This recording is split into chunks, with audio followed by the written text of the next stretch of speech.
دانشمند مشرک.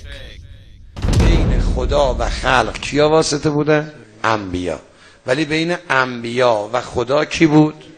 جبرئیل بود. و ایدتک بروح القدس.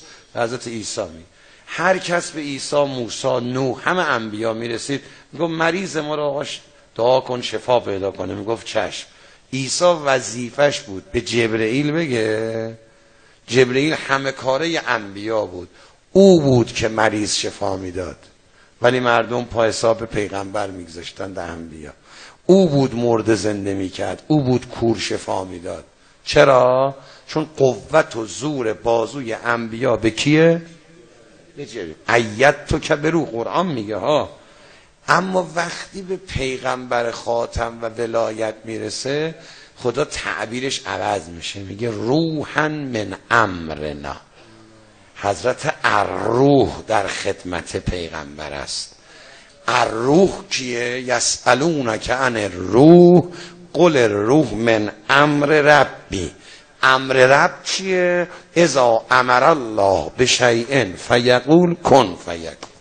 لذا وقتی میرسی در خونه امام رضا نباید به امام رضا بگی امام رضا از خدا بخوا مریض ما رو شفا بده.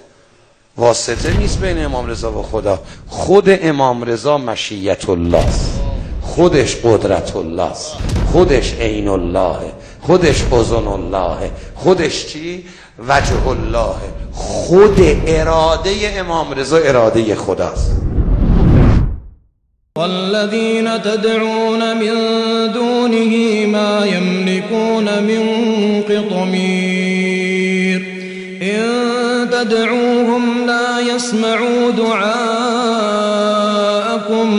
ولو سمعوا ما استجابوا لكم ويوم القيامة يكفرون بشرككم ولا ينبئك مثل خبير. و کسانی را که به جای او می‌خوانید هم وزن پوست نازک هسته خرما مالک نیستند.